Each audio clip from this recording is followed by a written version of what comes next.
Welcome to Raising Resilient Minds. I'm your host, Dr. Jihan, and today I am excited to have Dr. Catherine Toomer joining me today. She is a weight health specialist, and she has a plethora of information that she is going to be sharing with us today. Dr. Toomer, I'm going to allow you just to kind of briefly introduce yourself to our audience. All right.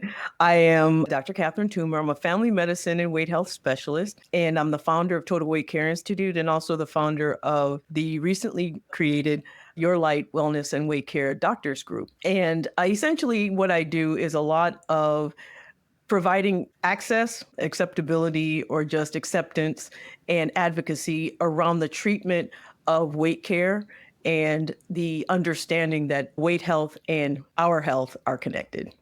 Thank you so much for the work that you're doing. And one of the things I talk a lot about health and nutrition and things like that within the podcast, within my practice. And I want people to understand is that what you're consuming by mouth impacts your mood greatly. And it also impacts how you can perform and things that you're able to do on a day-to-day basis. And so sometimes we don't have the right relationship, I say, with food, right? We don't see it as something that is actually helping us or harming us. We just see it as something you just kind of do and you just get full, or it's just something that if it tastes good, you consume it. And so in my practice, I often try to get people to understand like food is nourishment. Food has a true purpose in our everyday lives. And without it, because fortunately, many of us don't go without. And in the United States, we have such an abundance of food.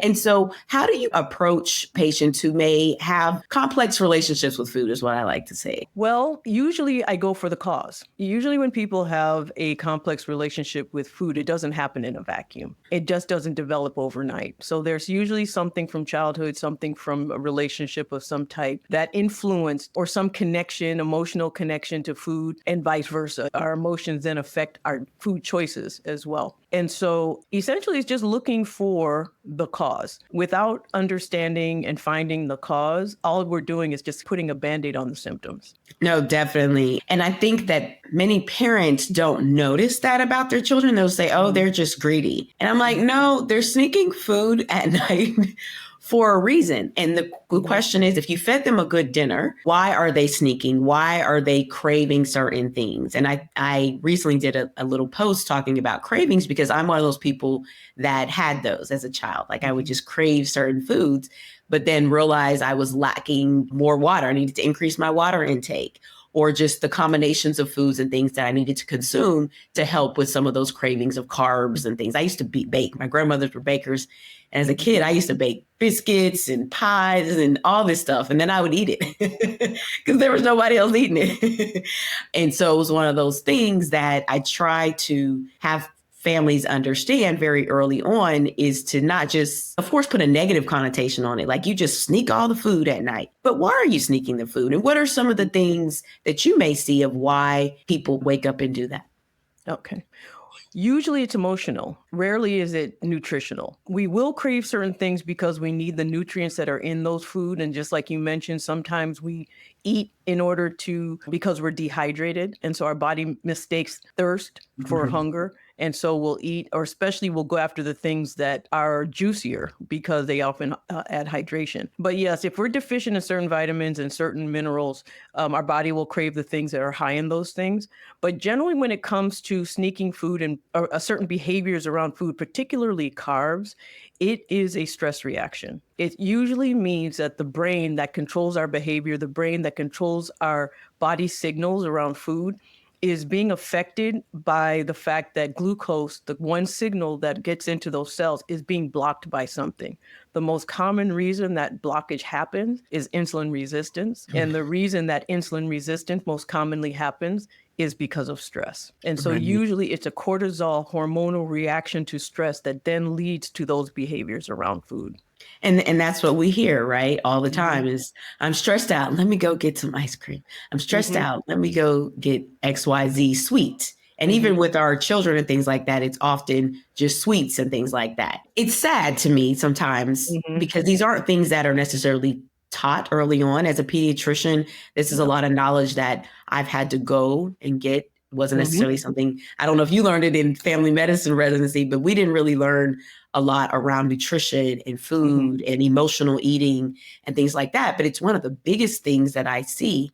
And I currently am seeing so many children with insulin resistance and hemoglobin A1Cs of 6 and 6.1. And I'm like, whoa, you're only 11. And not all of these children are overweight. And so I always remind people, it's not just if you're about your weight, it's also about just what's inside your body and what you're consuming. So when you approach people from a younger age, obviously, I know you deal with a lot of adults, but what are some tips that you might give to those parents early on to try to help with some of these situations of the emotional eating, et cetera?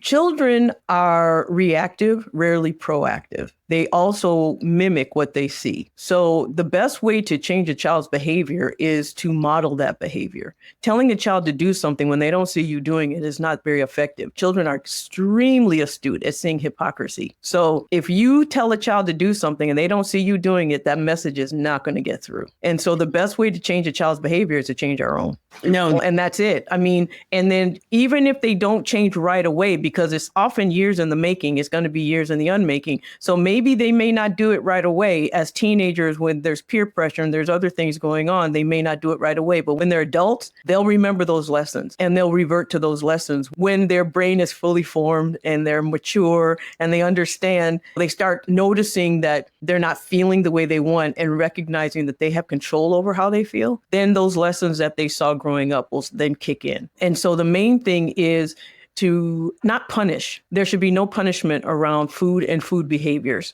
because all that does is make it worse. No, I definitely agree. And I obviously see a lot of that. And then oh my goodness, it becomes a lot worse when there's that punishment because it's not necessarily something they can fully control. As a pediatrician, I try to have a lot of the conversations with the children and they typically end up resulting in a conversation with the parent. Because children don't grocery shop. No, they don't. And the parents often have the same adverse pickiness, I should say. I don't like using the word picky because I always tell people, what does that mean? Selectiveness. Right?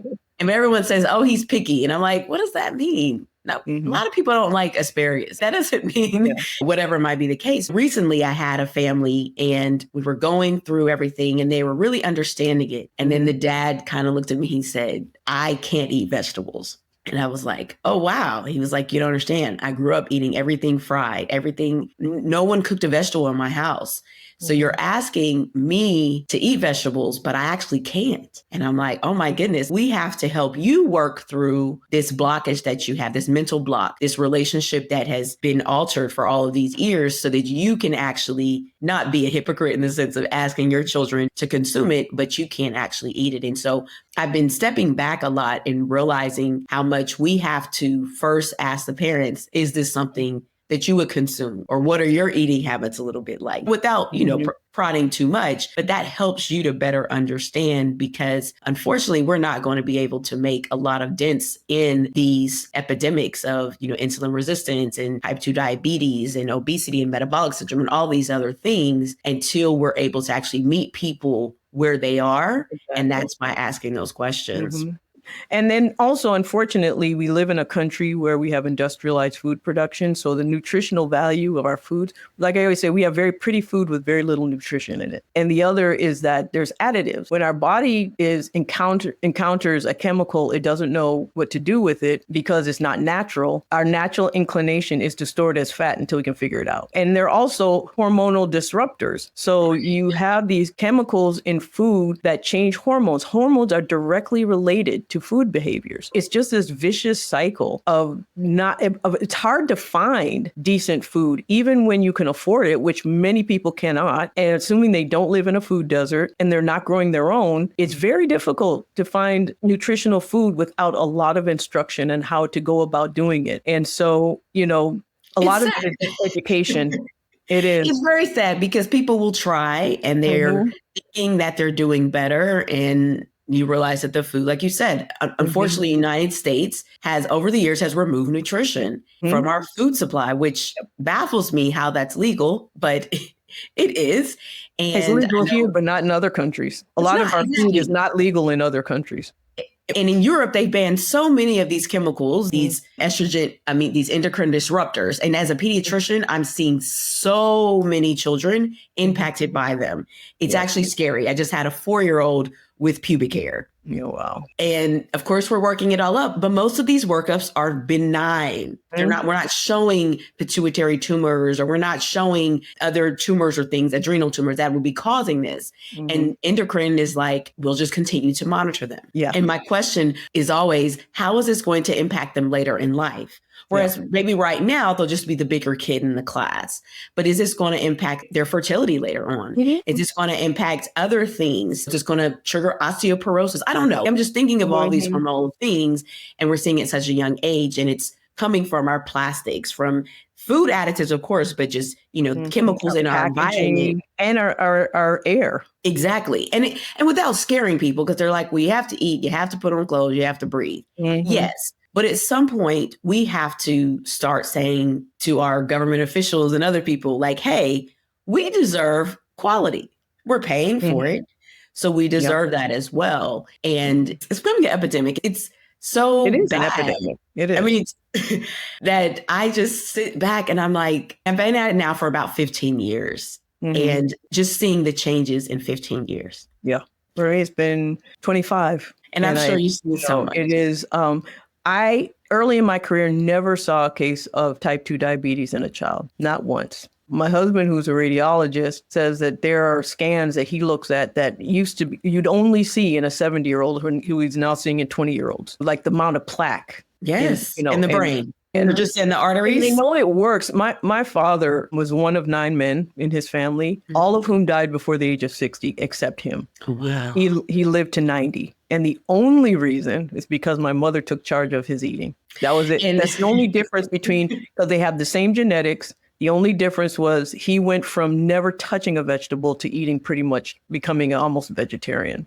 And that's huge, because we have to have nutrients. We have to have vitamins and minerals, and our bodies cannot simply consume all of these highly processed foods and fats, which are causing plaques within our arteries, which is increasing our risk of high blood pressure, strokes, all these things that we're seeing at younger ages. And I don't think a lot of people understand, with type 2 diabetes starting at a younger age is increasing the risks of all of those things I mentioned, but also including kidney disease, blindness, possible amputations later in life due to issues with how our blood circulates in our nervous system. Neuropathy is the medical term for it, but people can't feel, as therefore they're more likely to injure themselves and have injuries and wounds that they don't know about that can infect it, et cetera. And I'm now have parents in the office who started at a young age and are blind by 40. And I think one of the things my mother is 94, still very active. And one of the things I've often said to her is the greatest gift she's given us is her good health. There really is nothing else there's no inheritance that's worth it. I'll turn 60 next year, and I can still call up my mother and ask for advice. That is invaluable. Even when we do have older parents, sometimes because of their eating habits, because of their cardiovascular status, they have dementia and severe dementia. So even though they're present physically, they're not present cognitively. And so it's not enough to just say you love your children. Show it by making sure that they have you longer and that they can enjoy their lives longer and better. It's not just enough to live longer. You want to live longer and have good quality of life. Good quality of life. That's why I tell people, like, just feeding your child anything and everything right now because they want it is not giving them a good quality of life. If anything, and a lot of it is because of we use food as our love language. And so anytime we grew up, if many parents grow up at a time when do as I say, children should be seen and not heard, from my generation anyway. I think I'm a little older than most. And so their reaction to that is to swing the pendulum to the other side and let their children basically dictate what it is they eat, what it is they want, because they felt like they were being punished around food growing up. And so they're very permissive with food with their children. In the long run, that's not helpful. In the long run, that hurts them far more than it helps. And sometimes it's better to let your children have a temper tantrum because eventually they're going to get hungry and eat whatever you put in front of them. But you also have to be eating the same thing. Yes, you can't have a different meal and then feed the healthy thing, which is so true. And I tell families that we want to make sure that we always do what's best for our child in every aspect. If your child doesn't want to go to school, I'm hoping that you're encouraging them to still go to school. If your child doesn't want to eat the meal, I hope that you're encouraging them to still eat the meal. The same concept in terms of being that parent to help your child understand how to become a little bit more resilient and realize that just because something doesn't go your way, that you're not going to necessarily get that. And I do see often many of my patients who are just free range in terms of what they consume. There's no rules. Parents are always making separate meals. Those are often my children with behavior issues. Now, some we can say, is it the foods? Because obviously your mood is directly related to what you consume. Or is it that these children are not learning boundaries as well? And that's impacting their behavior. So it's not just letting them eat whatever they want. It's also just creating this structure of we as a family, the parents are earning money. We are going grocery shopping. We're buying things that are for your nourishment. We may have some other things that might be a little bit just for pleasure, but majority of it's for nourishment. We bring it to the home. We are preparing it for you to make you healthier. And we're asking you to consume that product, right? Or that food, because that's not how it often works. It's often just going through the grocery aisles. Oh, that advertisement triggered me. So I want to buy that because the marketing team was on point. And then also relearning some of there's a lot of, I approach everything in a biopsychosocial way. And so there's a lot of psychosocial things around food. There's a lot of psychosocial things around how we view ourselves and how we view the world around us. And so often what happens, the foods that the habits and the traditions that we have are often vilified when they shouldn't be. We tend to avoid the things that actually were pretty good for us. We can modify them a little bit. Instead of putting ham in our greens, we can put smoked turkey instead and still eat the greens. But instead what's happening is people are just throwing the whole dish out. Yes. And you can't. Or not eating. Sorry, go ahead. No, I was saying continue. No, it's not. Food is a self-care mechanism. A food can be self-soothing as long as it's done in a way so that it doesn't cause health issues. But it doesn't have to be all or nothing. Right. And I love to cook. I actually love food and I love to cook. My grandmother's from South Carolina, the other one, Texas, Oklahoma. She was a baker. So I love food. And what I had to do was to learn how to create these dishes in a healthier manner. And I want everyone to just do that because it's so much, I find it so pleasurable. And my children, that's still my love language, right? I'm going to cook you create this meal for you because I love you, but I'm also going to make sure it's nutritious and healthy for you. And it's so rewarding when my kids are like, wow, that meal was delicious, Mom. And I'm like, and it was healthy and nutritious.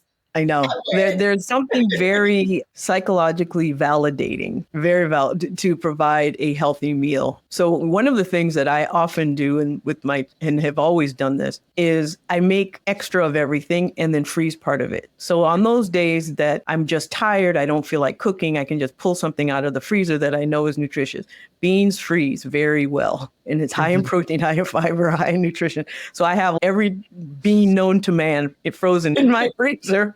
And I just thaw them out. Some of them are unseasoned, some of them are seasoned. It just depends. And that's so just having some plan in place so that, because really it's disorganization that leads to us just not having the bandwidth to do the things that are necessary. And so what you do is when you do have the energy, you do things so that when you don't have the energy, you're still protected. Definitely. And that's good. Those are good coping mechanisms for your children to see also, because it's not enough just to be physically healthy. But if children aren't given boundaries and they don't understand that they have control over how they feel to a certain degree, and their behavior, definitely over their behaviors, their coping mechanisms will always be overwhelmed and they'll remain overwhelmed. And so that starts that biological, that hormonal reaction because of a psychosocial reason, which then feeds back into the hormone, and it just starts this vicious cycle. And so children never learn to regulate. They don't learn to regulate their emotions.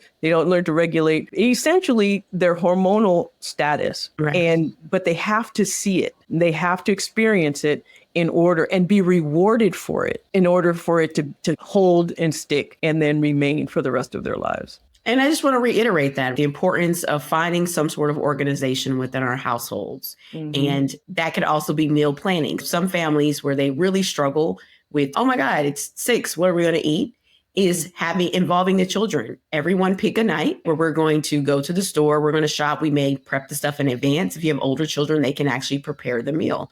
So my children help with preparing the meals on Monday nights, say, for example, right? So they've already picked out what they're going to be preparing. And we always have to include a veggie. That's one of the biggest rules. And so we may not have every day aligned. I know some families are able to do every single day of the week, but we have several, right? And so that helps us to not just be frantic where we then just order a pizza or have to run and get fast food or things like that. It's those staples are very important. I actually have a family in my office who on one weekend, they cook like all day and they just freeze meals. So throughout, they actually do it for almost a month and they have a deep freezer. Wow. It's pretty extreme. Wow. I'm not that organized. I mean, at least we give a week, right? Yeah. A week or two of freezing things, like you said, when you do have the energy and therefore you're able to provide just a little bit more of that nutrition and things. We're going to be wrapping up just briefly, but I did want you to speak just a little bit. I know that you help individuals to lose weight, but you also help them to gain weight and things like that. If you could just touch on a little bit of what you do there. So our health is multifactorial, but the one thing that we tend to notice is the symptom of what's going on, and that is weight gain or weight loss. We can measure that. Most of the other things that are going on inside our body, we cannot measure and we're not even aware of. And so by focusing on weight, it's not because it's superficial or it's not because it matters. It's just because that is the one thing we can measure as individuals who, regardless of where we are and what we're doing. And so what I do is when people come to me saying something's going on, my weight is high, it's going up, and I don't know why, it gives me the opportunity to go after the cause, because there's always a cause. Weight is just a symptom of something else. And so essentially what I do is go after something else, either it's nutritional or it's emotional or it's something, but it's always something. And generally what I find is in either given direction, our metabolic status is what affects our weight the most. And this is the reason why metabolic medications work so well to reverse weight gain, which is the new Ozempic and Wegovy and all the rest. They don't happen in a vacuum. It's because our body in certain situations tries to push us towards diabetes. And so it's diabetic medications that stop that. But often what happens is I'll have people who are being treated for weight loss and they're dropping their weight too fast. And so having to stop that from happening, mainly because they're taking a medication that is controlling their diabetes, but that medication also causes weight loss. And you have to balance that, stop the weight loss, but also control the disease. So how do you do both? And so it's a lot of moving parts.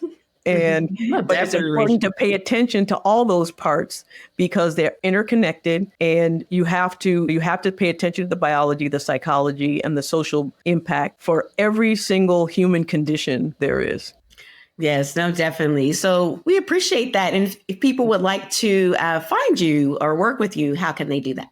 The way they can find me is on my website, which is drtoomer.com. That's drtoomer.com. And there's just a way of sending me messages, even making consultation appointments if you want. Because what I do usually is, because of the laws of the United States, we can't prescribe to everyone anywhere, but I can create plans for everybody. And so often what I'll do is I'll just do an assessment, come up with a strategy and plan, and then that person has something in hand to know what to do next, and they can take it to pretty much anyone to help them implement it. Wonderful, wonderful. Thank you so much for this conversation. I definitely have to have you back because these little short segments are not long enough. We could probably do a whole webinar discussing all of these topics. And as you all know, I'm Dr. Jihan. And if you'd like to work with me, you can find me at drjihan.com. Thank you for listening to Resilient Minds podcast and tune in next time. Bye-bye.